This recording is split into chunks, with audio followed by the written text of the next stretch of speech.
Hello students, board exam preparation series में आज हम लोग बोर्ड एग्जाम पेपर 2023 में यूनिट नंबर 4 प्रोबेबिलिटी में जो क्वेश्चंस पूछे गए थे उनको सॉल्व करेंगे। टोटल 13 मार्क्स का वेटेज है और अगर क्वेश्चन के पैटर्न की बात करें तो यहाँ पे क्वेश्चन नंबर 14 जो कि 6 मार्क्स का है, प्रोबेबिलिटी डिस्ट्रीब्यूशन में से पूछा गया। क्वेश्चन नंबर 9 है और जिसमें इंटरनल चॉइस है।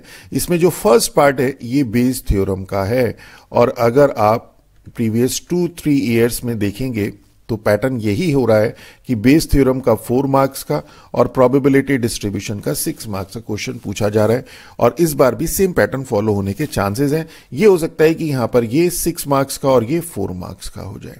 इसी तरह से इसी के कंटिन्यूएशन में अगर हम इसका सेकंड पार्ट देखें यहां पर तो ये इंडिपेंडेंट इवेंट का केस है, इसमें अप्लाई होगा और इसी तरह से फर्स्ट और फोर्थ ये भी जनरल प्रोबेबिलिटी के क्वेश्चंस हैं, इंडिपेंडेंट इवेंट का केस अप्लाई होगा। तो चलिए अब हम लोग सॉल्व करते हैं इस पेपर को। तो यहां पर क्वेश्चन नंबर फर्स्ट है, बैक कंटेन 19 टिकट 1 मार्क्स का है, तो ज्यादा लैंग्वेज लिखने की जरूरत नहीं है। नंबर्ड फ्रॉम 1 to 19, तो टोटल नंबर ऑफ टिकट जो है, टोटल टिकट्स यहां पे हमारे पास है 19 और even tickets, even number tickets कितने हैं, इवन नंबर्ड, क्योंकि इवन ड्रॉ करने ना, इवन नंबर टिकट कितने हो गए यहां पे 9। अब क्या कह रहा है, 2 tickets are drawn randomly in succession with replacement. देखिए यहां पे जो रिक्वायर्ड प्रोबेबिलिटी है, रिक्वायर्ड प्रोबेबिलिटी क्या हो जाएगी, 2 टिकट ड्रॉ करने हैं, इवन होने चाहिए और रिप्लेसमेंट होगा 1 by 1।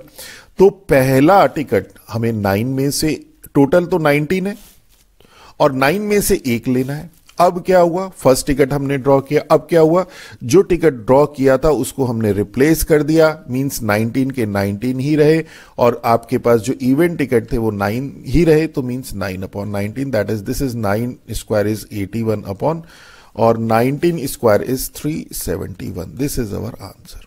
तो देखिए 2 ही लाइन में आपको लिखना है, 1 मार्क्स का। चलिए नेक्स्ट देखते हैं। नेक्स्ट है हमारे पास क्वेश्चन नंबर 4, 2 मार्क्स का है। The probability of the event A occurring is 1/3, means probability of A है हमारे पास 1/3 and of the event B occurring is 1/2, probability of B हो गया 1/2 if A and B are independent event. तो अगर ए और बी इंडिपेंडेंट है, ए and B अगर आपके पास इंडिपेंडेंट है तो probability of A intersection B होता है probability of A into probability of B. तो कहीं पे यूज होगा तो ये यूज करेंगे। अभी देखते हैं पूछा क्या है, then find the probability of neither A, probability of neither A nor B occurring means probability of neither A means A भी नहीं होना चाहिए, ए कॉम्प्लीमेंट, एंड बी भी नहीं होना चाहिए।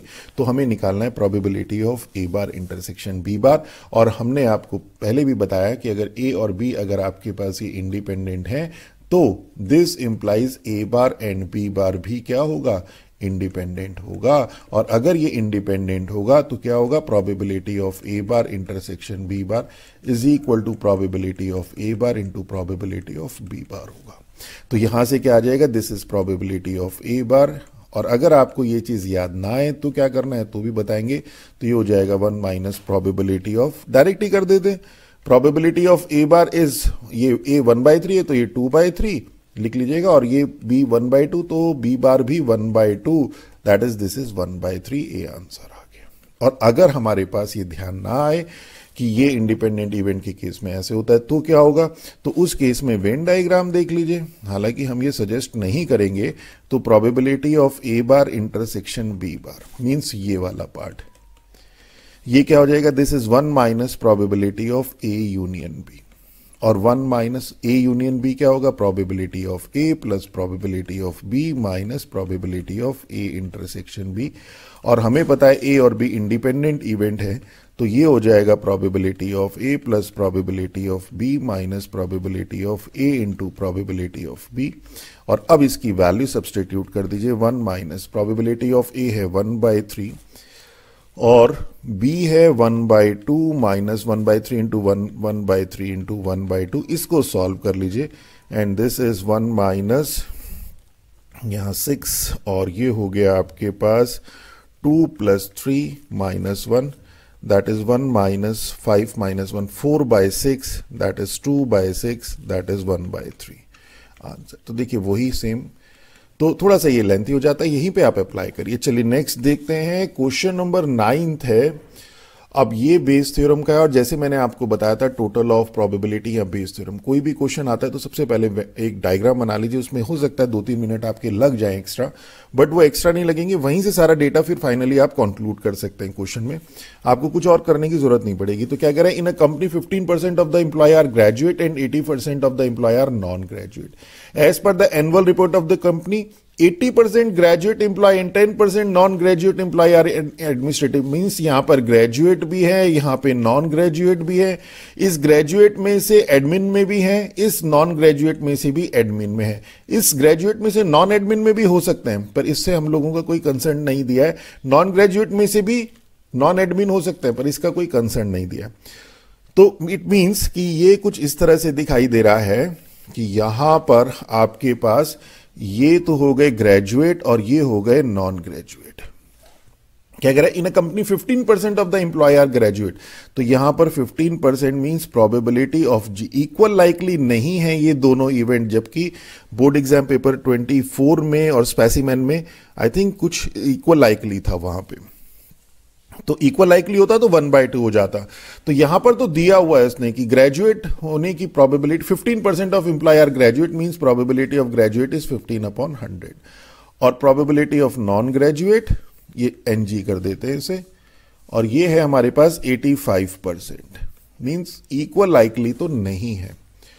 और क्या कह रहे हैं, in annual report of the company 80% of the graduate employee and 10% of non-graduate employee are in administrative position। यहां पर फाइनल आपके पास एडमिन पोजीशन है, एडमिन पोजीशन। और अगर हम ये मान लें कि एडमिन पोजीशन की इवेंट A है, तो यहां से भी एडमिन पोजीशन वाले होंगे, यहां से नॉन एडमिन वाले भी होंगे, इसे छोड़ देते। तो इट मींस, और यहां से भी आपके पास एडमिन वाले होंगे।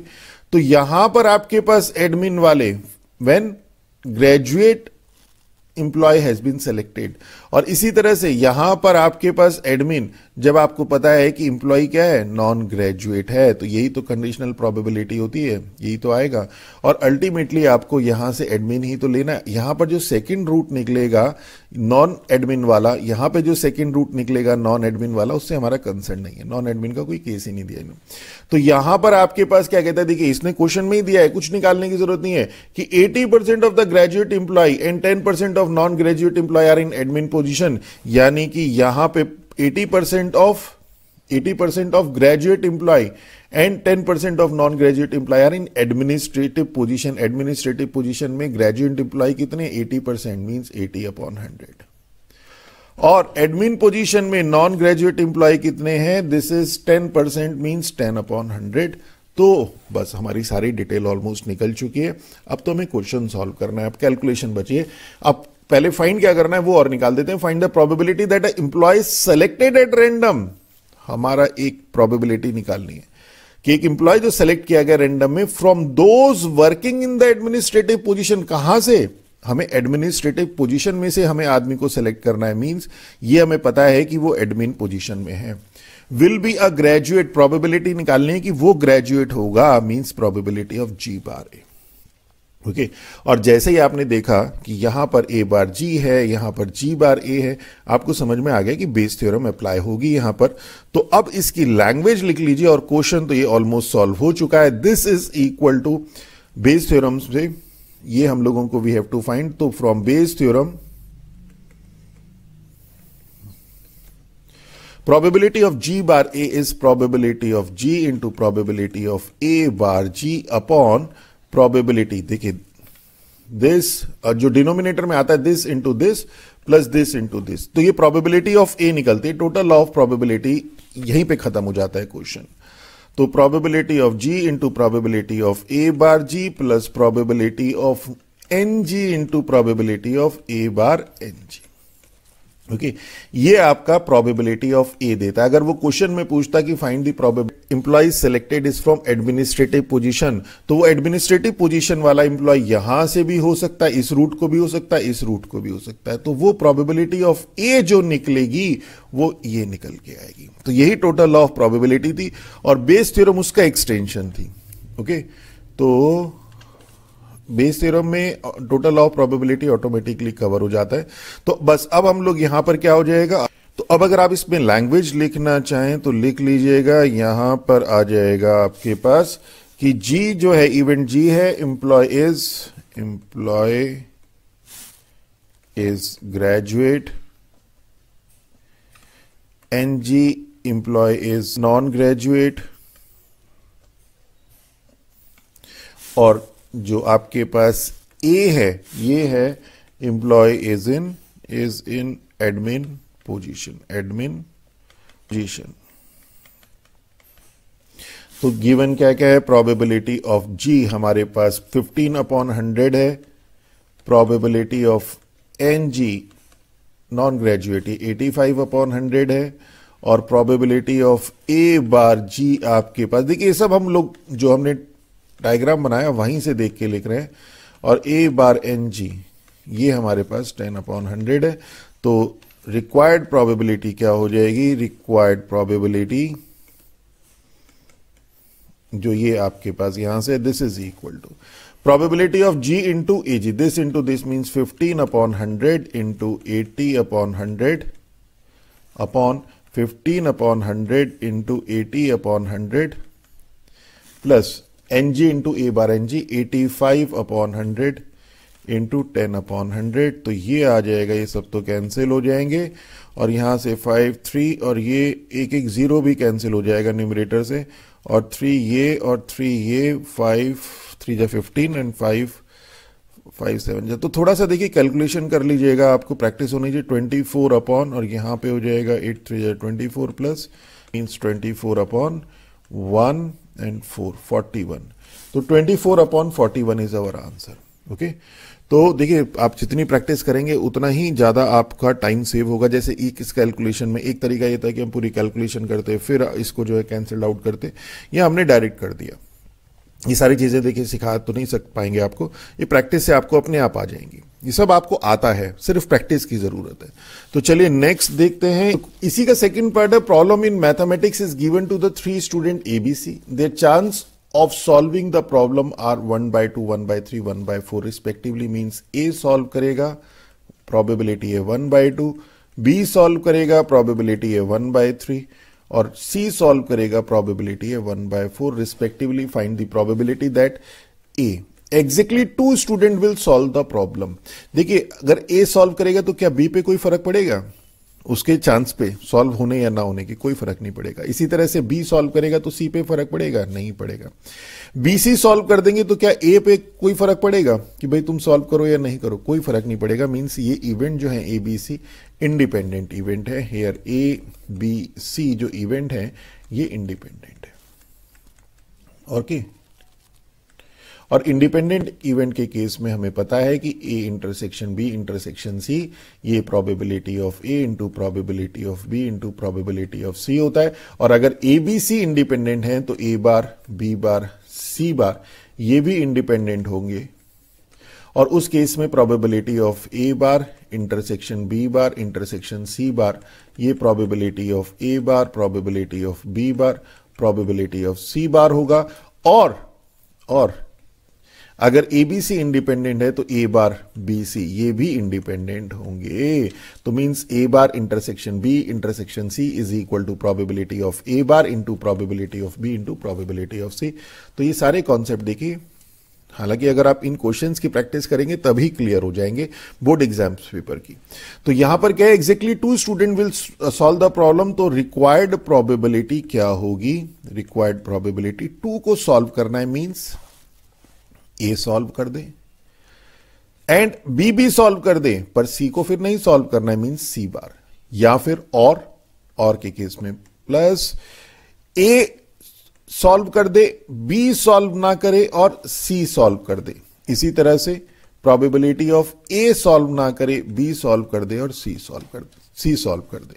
तो 3 ही तो होंगे, और चूंकि ये इंडिपेंडेंट इवेंट है A B C are independent, तो जैसे मैंने बताया कि ए बी सी बार भी इंडिपेंडेंट होंगे, ये भी इंडिपेंडेंट होंगे, ये भी इंडिपेंडेंट होंगे। तो अगर आप ये लिखना चाहें तो लिखिए, अदरवाइज डायरेक्ट वैल्यू सब्सटीट्यूट कर दीजिए। A probability of B bar probability of C plus probability of A bar probability of B और प्रोबेबिलिटी ऑफ सी। अब वैल्यूज ए की है 1/2, 1/3 और सी बार 3/4। देखिए डायरेक्ट कर रहे हैं, ए 1/2, 1/3 का 2/3 और सी 1/4 और ए बार का 1/2 ही रहेगा, 1/3, 1/4 और कैंसिल नहीं करते क्योंकि सबके डिनोमिनेटर में कॉमन सेम आ रहा है। तो 4, 12, 24, 24 और ये हो गया 3 and 2 5 और 1 6, 6/24 मीन्स 1/4 इज अवर आंसर। देखिए कितना सिंपल है।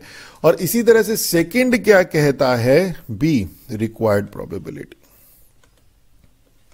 ये कह रहा है कि at least 2 of them will solve. तो एटलीस्ट 2 ऑफ देम मीन्स कम से कम 2 सॉल्व करें, यानी कि 2 और 3, 3 तो टोटल है ही, तो 2 भी सॉल्व कर सकते हैं और 3 वाला केस भी आएगा। मींस ये तो आएगा ही आएगा। मींस रिक्वायर्ड प्रोबेबिलिटी जो होगी वो होगी probability of at least 2 will solve plus probability of all 3 will solve. Okay तो एटलीस्ट 2 विल सॉल्व तो आपके पास यहां पे इसमें से आ चुकी है 1/4 और all 3 will solve means probability of A and B and C, that is 1/4 plus 1/2 into 1/3 into 1/4, that is 24, 6 plus 1 that is 7/24 is our answer. Okay practice कर लीजिए तो कैलकुलेशन जो हम लोगों की ये कैलकुलेशन है ये हम लोगों को प्रैक्टिस हो जाती है कि हम इसमें से कुछ स्टेप्स स्किप कर सके। ये एक्स्ट्रा बता रहे हैं कि अगर वो पूछ ले कि probability of none of them solve the problem, तो क्या होगा, यानी कि प्रोबेबिलिटी ऑफ ए भी सॉल्व ना करे, बी भी सॉल्व ना करे एंड सी भी सॉल्व ना करे। तो means probability of A bar into probability of A bar into probability of B, independent है ना, प्रोबेबिलिटी ऑफ बी बार। तो देखिए जैसे यहां पर आपको इंडिपेंडेंट एबीसी इंडिपेंडेंट है तो ये भी इंडिपेंडेंट होंगे। इस केस को अगर आप समझ लेंगे तो कितने क्वेश्चन आसानी से हो जाएंगे। तो ये 1/2 का तो 1/2 ही रहेगा, 1/3 का 2/3 हो जाएगा और 1/4 का 3/4, तो ये हो गया 1/4। ओके तो एक आध बार ऐसा भी हुआ बोर्ड एग्जाम्स में कि ये केस भी पूछा गया है, इसलिए करा दिया यहां पे। चलिए नेक्स्ट देखते हैं। क्वेश्चन नंबर 14 है 6 मार्क्स का प्रोबेबिलिटी डिस्ट्रीब्यूशन का। इजी क्वेश्चन है। बॉक्स कंटेन 30 फ्रूट्स, तो टोटल नंबर ऑफ फ्रूट्स कितने हैं, टोटल नंबर ऑफ फ्रूट्स है हमारे पास 30, out of which 10 are rotten. तो नंबर ऑफ रूटन फ्रूट्स कितने हैं, ये हैं हमारे पास 10। तो अनस्पॉइल्ड फ्रूट्स कितने हैं, अनस्पॉइल्ड फ्रूट्स है हमारे पास 20। ये सब चीजें यहां पे आई हैं, देखिए अनस्पॉइल्ड।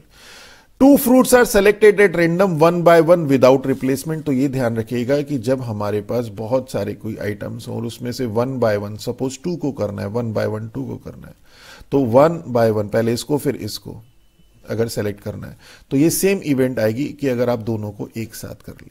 फॉर एग्जाम्पल कि सपोज आपके पास 10 नंबर्स हैं, इसमें से 5 इवन है, आपको 2 इवन नंबर सेलेक्ट करने हैं 1 by 1। तो आप क्या कर सकते हैं, देखिए पहला इवन नंबर सेलेक्ट किया तो वो 5 में से होगा अपॉन टोटल 10 है। ओके अब आपके पास जो नंबर्स बचे वो 9 बचे और इवन नंबर बचे 4, तो 4/9। तो या तो ये कर लीजिए और या फिर आप सीधा जैसे मैंने बताया कि अगर विदाउट रिप्लेसमेंट है तो 2 इवन नंबर 1 by 1 करिए, या फिर एक साथ सेलेक्ट कर लीजिए कि 10 में से 2 ले लिया और 5 इवन नंबर है तो 5 में से 2 ले लिया। ओके ये केस हमने तब पढ़ा था जब हमें रिप्लेसमेंट करना था। यहीं पे अगर आपको रिप्लेसमेंट करना होता, 1 by 1 सेलेक्ट करना होता और रिप्लेसमेंट करना होता तो ये केस अप्लाई नहीं होगा। तो उस केस में क्या होगा, 10 में से आपको टोटल 10 है और 5 में से 1 लेना है। अब आपने क्या किया, जब रिप्लेसमेंट कर दिया तो दोबारा से 10 हो गए और दोबारा से 5 में से ही 1 लेना है। ओके तो ये रिप्लेसमेंट वाला केस था। अभी हमने सबसे फर्स्ट क्वेश्चन किया भी था इसका। तो इट मींस व्हाट कि ये जो आपके पास यहां पर है ये वाला केस, ये वाला आप या तो ये केस लगा दीजिए और या फिर ये लगा दीजिए। तो जो आपने स्टडी किया वो हम दोनों से ही बता देंगे आपको। तो यहां पर क्या कह रहा है, प्रोबेबिलिटी डिस्ट्रीब्यूशन का क्वेश्चन है ये आपके पास और कह रहा है कि 2 fruits are selected at random 1 by 1 without replacement. तो हमारे पास 2 fruits are to be selected without replacement. लिखना चाहें तो लिखेगा, ना अदरवाइज छोड़ भी दीजिएगा। Find the probability distribution of number of unspoiled fruit, means यहां जो रैंडम वेरिएबल है, रैंडम वेरिएबल एक्स, इसी का तो प्रोबेबिलिटी डिस्ट्रीब्यूशन निकालना होता है रैंडम वेरिएबल का। वो क्या है? Number of unspoiled fruits. अब आपने 2 फ्रूट सेलेक्ट किए, तो ये जो अनस्पॉइल्ड फ्रूट है वो क्या क्या हो सकते हैं? वो आपके पास 0 हो सकते हैं, मतलब कोई भी अनस्पॉइल्ड ना है, दोनों के दोनों यहां से आ जाए, रूटन से आ जाए, 1 आ जाए, मींस एक यहां से आ जाए, एक यहां से आ जाए। यहां पे क्या हुआ? यहां से आपके पास ये अनस्पॉइल्ड 0 और दोनों के दोनों यहां से आ जाए। और 2 का मतलब दोनों के दोनों यहां से रूटन 0 हो जाए, यहां पे 2 आ जाए, क्योंकि यही तो केस बनेगा। इट मींस व्हाट, कि जो x की वैल्यू होंगी वो 0, 1, 2 होंगी। तो अब हमें इसका प्रोबेबिलिटी डिस्ट्रीब्यूशन निकालना है। तो इट मींस की probability of x is equal to 0। x is equal to 0 का मतलब है हमारे पास कि probability of no unspoiled fruit, कोई भी नहीं होना चाहिए अनस्पॉइल्ड, मींस दोनों के दोनों क्या होने चाहिए? रूटन होने चाहिए। तो टोटल हमारे पास 30 है, 30 में से 2 लेंगे और रूटन हमारे पास 10 है, इन्हीं में से होना चाहिए, यानी कि 10 से 2। और अगर आप इसे 1 by 1 वाला केस अप्लाई करके देखेंगे तो क्या आ जाए आपके पास? टोटल आपके पास 30 है और 10 रूटन है, तो 10 में से 1 लेना है। अब आपके पास 1 ले चुके, बचे 29 और इधर से रूटन बचे 9, तो 9 में से ही 1 लेना है। तो यहां तो ये अप्लाई कर दीजिए, ये 10। और जैसे मैंने बताया था, देखिए NC2 के केस में इसको हम लोग बार बार एक्सपेंड नहीं करेंगे, डायरेक्ट करेंगे n(-1/2). ओके, ये डायरेक्ट आप लर्न करिए, अदरवाइज तो फिर एक्सपेंशन में ही बहुत ज्यादा टाइम लग जाएगा। तो 10C2 मतलब 10 × 9/2, तो 10 × 9/2 मीन्स 5 × 9। ओके, डायरेक्ट करेंगे, प्रैक्टिस कर लीजिए। 30 × 29/2, 30 मीन्स 15 × 29। ओके, तो ये डायरेक्ट करिएगा, इसको हम आपको एडवाइस करेंगे 3/29। यहां से भी करेंगे तो 3/29 ही आएगा। इसी तरह से सेकंड केस अगर हम लोग देखें, x इज इक्वल टू 1 के केस में, मींस आपके पास probability of 1 unspoiled fruit. 1 unspoiled fruit means 1 unspoiled होगा और 1 रूटन होगा। तो टोटल तो 30 में से ही लेने हैं, इस बार 10 में से 1 लेना है और 20 में से 1 लेना है। 10C1 हमें पता है 10 होता है, 20C1 पता है 20 होता है, और 30C2 मीन्स 30 × 29/2 मीन्स 15 × 29। तो ये हो गया 2, 3 और ये हो गया आपके पास 40/7, 87। ओके, और यहां से देखें तो क्या होगा, आपके पास 30 है। तो अब इसमें जरा ध्यान रखिएगा, देखिए यहां ध्यान रखिएगा, यहां गलती कर देते हैं इस वाले केस में। अगर इस केस से करते हैं तो यहां थोड़ा सा मिस्टेक कर देते हैं स्टूडेंट, कि 30 है, 30 में से आपको पहला रूटन लिया, तो पहला रूटन लिया मींस 10 आपके पास रूटन में थे, 10 में से कोई 1 लिया। अब आपके पास बचे 29 और अब एक ही चूंकि आपको अनस्पॉइल्ड लेना है तो यहां पे ले लिया आपने अनस्पॉइल्ड 20 में से। ऐसा भी तो हो सकता है पहले आप अनस्पॉइल्ड ले लें मींस 20 में से ले लें और फिर उसके बाद 1 रूटन ले मींस 29 में से, वो 29 टोटल जो बचे उनमें से जो रूटन है 10 उसमें से 1 लें। तो ये जो ये प्लस वाला है ये कई बार हम लोग अवॉइड कर देते हैं। तो मींस दिस इज 2 × 10 × 20/30 × 29 और इसको करेंगे तो ये आपको 20, 40, 40/87 यही मिलेगा। इसी तरह से नेक्स्ट हमारे पास आता है probability of x is equal to 2 means probability of 2 unspoiled. तो देखिए हम दोनों मेथड बता रहे हैं, आप लोगों ने जिस भी मेथड से किया हो, सी वाले कॉम्बिनेशन वाले से किया, कॉम्बिनेशन वाले से कर दीजिए, और अगर आपने इस तरह से किया है तो इस तरह से कर लीजिए। यहां पे तो क्या हो जाएगा, ये तो हो जाएगा 30C2 और दोनों के दोनों अनस्पॉइल्ड है 20C2 मींस 20 × 19/2 मींस 10 × 19 और 30 × 29/2 मींस 15 × 29। तो ये हो गया 5253 मींस 38/87। ओके, और यहां से करना चाहें तो क्या होगा, टोटल आपके पास 30 है और आपके पास अनस्पॉइल्ड 20 में से 1 लेना है। अब आपके पास बचे 29 और यहां पे अनस्पॉइल्ड 1 ले चुके, 1 और लेना है मींस ये। तो यहां से करेंगे तो ये भी आपके पास सेम आएगा। और ये तो हो गया एक पार्ट इसका। उसके बाद क्या कहता है, हमने प्रोबेबिलिटी डिस्ट्रीब्यूशन, अगर आप इसे टेबल की फॉर्म में बनाना चाहें तो टेबल की फॉर्म में, हालांकि पूछा नहीं है, बना सकते हैं एक्स और पी एक्स, और ये हो जाएगा आपके पास 0, 1 और 2, और 0 के लिए हमारे पास है 3/29 29 से चेक करने का भी मेथड है, 40/87 px को ऐड कर दीजिए, 1 आना चाहिए। तो यहाँ पे 3/29 प्लस 40/87 प्लस 38/87, अगर आप इसे ऐड करेंगे तो 87, 9 प्लस 40 प्लस 38 मीन्स 977 और 1 3 4 और 4 87/87 दैट इज 1। तो देखिए ये आपके पास इन सब का जो सम है वो 1 है, मीन्स आपका प्रोबेबिलिटी डिस्ट्रीब्यूशन सही है। और नेक्स्ट क्या कहता है, ये कहता है कि find the mean of the probability distribution. तो मीन क्या होगा, मीन होगा आपके पास xi इंटू पी एक्स आई समेशन। तो 0 into 3/29 plus 1 into 40/87 plus 2 into 38/87 that is 40/87 plus 6 76/87 that is 611/87। Okay, तो दिस इज अवर आंसर। तो देखिए हमने दोनों मेथड बता दी, इसलिए थोड़ा टाइम लग गया, अगर अदरवाइज तो ये क्वेश्चन बहुत कम समय में हो जाएगा और बहुत इजी है, कोई ज़्यादा खास कैलकुलेशन नहीं। तो this is all about our this lecture.